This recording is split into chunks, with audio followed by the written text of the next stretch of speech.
Who are you? I'm Nick. Who are you? I'm Paul. We're from Franz Ferdinand, and you're watching the AU Review. Welcome back to Sydney. Thank you. It's been a little while since you were last here. Yeah, it's 2010, January, I believe. That does sound about right. There's a new album that's been released since then. You got to play your first show in Melbourne last night. How did it go? It was great. Did you like... Yeah, I've gone deaf. I can't hear anything. No, it was a good audience. They were all very... Yeah, lots of people smiling and dancing and stuff like that. And we got to play with the UV Race as well, our favourite band. They're from like Warrigal, outside Melbourne. And yeah, just hung about with them afterwards. But yeah, it's just I love Melbourne. People are great. How are the new songs received? Very well, thank you. Yeah, I mean, just particularly like I can remember like Brief Encounters was good last night. There's lots of people singing that. Yeah, Lots of girls dancing to that, and sorry, I went out with UV Race last night. I didn't get back till about 5 in the morning. did you not get back? What did you do after the Carlton Club? No, that was it. Was pretty much there, and then we walked down the street, and we were going to go somewhere else, but then kind of petered out. Bailed. Yeah. Probably for the best. Yeah. What time was your flight?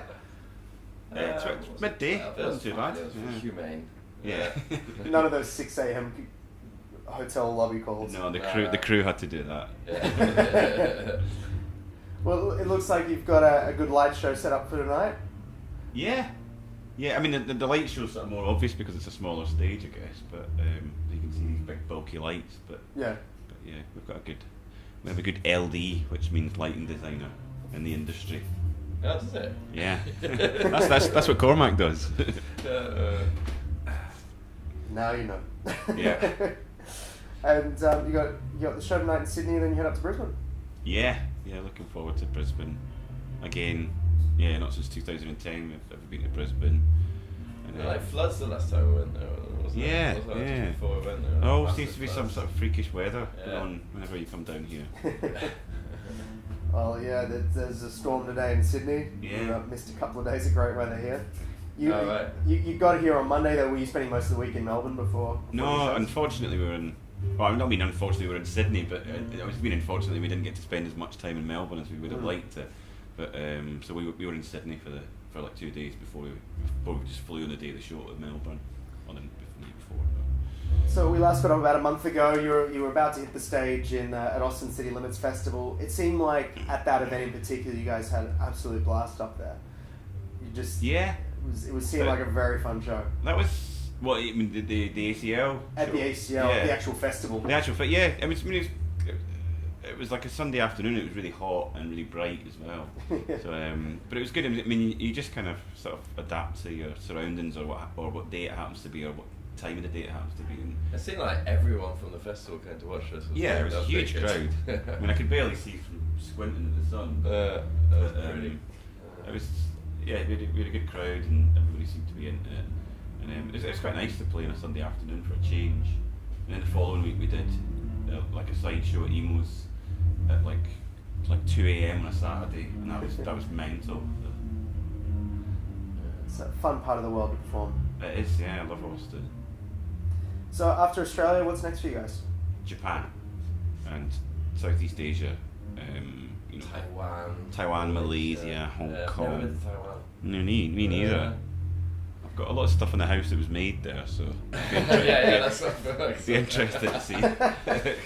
Visit some of the factories. Yeah. Wow, my clock radio came from here. Yeah, I think when the first record came out, and obviously people sort of fetishize cassettes now, particularly in underground music. But when the first record came out, there was less of that. But still, our first record got released on cassette in Southeast Asia, which is cool. Actually, I was quite impressed with.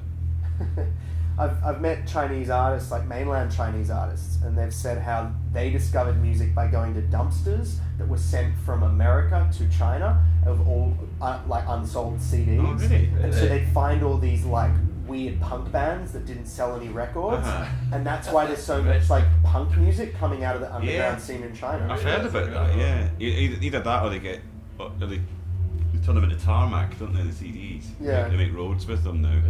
Yeah. Really? Yeah. I mean, as a sort of as a format, I've never really sort of had any kind of.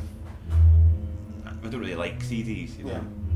I remember Maybe with cassette or vinyl or yeah, like vinyl mainly, Yeah. and then like 320k MP3 are my preferred format.